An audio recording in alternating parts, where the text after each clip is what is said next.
Bonjour, nous sommes le vendredi 23 août 2024 et le sujet sera Gabriel Attal, le Premier ministre, qui bat un record datant de la 4ème République. Et ce record est de 38 jours. Provisoire depuis 38 jours, le gouvernement Attal bat un record datant de la 4ème République. Puisque il avait présenté sa lettre de démission suite aux résultats des législatives qui ont eu lieu les 30 juin premier tour et 7 juillet pour le deuxième. Et on n'a toujours pas de nouveau Premier ministre. Pour l'instant, c'est encore Gabriel Attal qui est Premier ministre. Et il a battu un record de 38 jours. Le précédent record, c'était 37, en 53 et 57. Nous allons voir ça ici. N'oubliez pas de vous abonner pour plus de news nationales, européennes et internationales sur ce monde merveilleux dans lequel nous vivons. Ici, ça commence en 1947, avec 23 jours pour Henri Queuille. Déjà pas mal, 3 semaines. Encore ce même Henri Queuille, à la 3e fois, 32 jours, donc il a battu le mois. René Mayer, 37 jours, donc plus d'un mois également. Guy Mollet, 22 jours, 3 semaines, donc plus de 3 semaines. Maurice Bourget, Monoury, 37 jours également, plus d'un mois. Félix Gaillard, 28 jours, 4 semaines. Et après, ça, entre 68 et 95, il ne se passe pas grand-chose. Et on arrive même en 2024 à 38 jours avec Gabriel Attal. 37 jours en 1953 et 1957. Un gouvernement technique pendant 38 jours est inédit dans l'histoire récente. Nous avons relevé le nombre de jours séparant deux gouvernements depuis 1870, soit sous les 3e, 4e et 5e Républiques. Les transitions ont parfois été longues, mais celle que nous connaissons actuellement détient désormais le record. Et il sera largement battu puisque pour l'instant il n'y a pas d'autre Premier ministre. Et il ne sera certainement pas nommé avant septembre. S'il y en a un, bien sûr.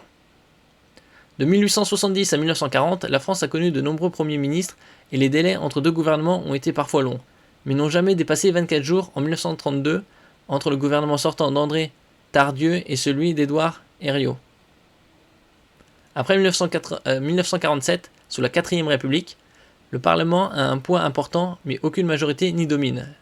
Les majorités se créent souvent pour faire tomber un gouvernement mais peinent à se constituer pour désigner le suivant. Ouais. C'est la politique, hein.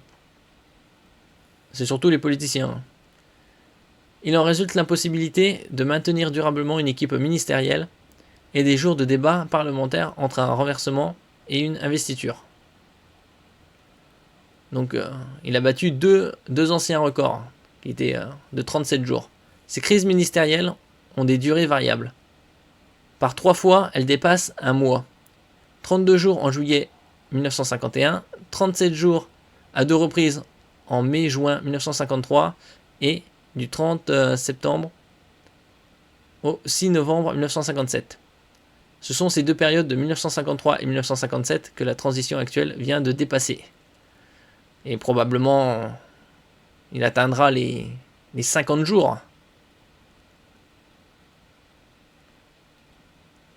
Jusqu'à quand ? Le président de la République reçoit vendredi les présidents de groupes parlementaires et les chefs de parti pour une série d'échanges. Ces consultations se poursuivront lundi 26 août avec Marine Le Pen, Jordan Bardella et Éric Ciotti. Le gouvernement Attal devrait donc atteindre une durée d'au moins 40 jours de transition, 40 jours, quarantaine, même plus. Ce sera probablement peut-être même 50, on verra. Ça, les semaines prochaines. En avril 2022, lors de sa réélection, Emmanuel Macron avait également pris son temps.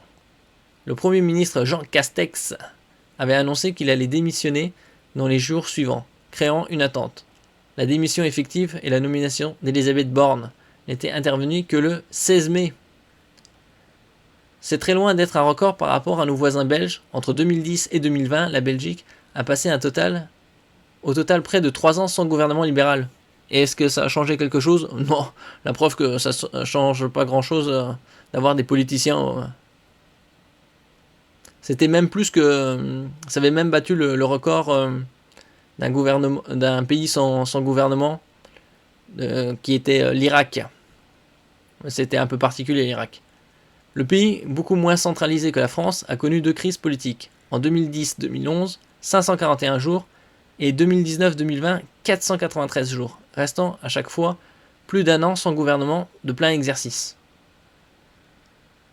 Bon, comme ils sont moins centralisés, ils n'ont pas besoin de gouvernement. Faudra essayer ça.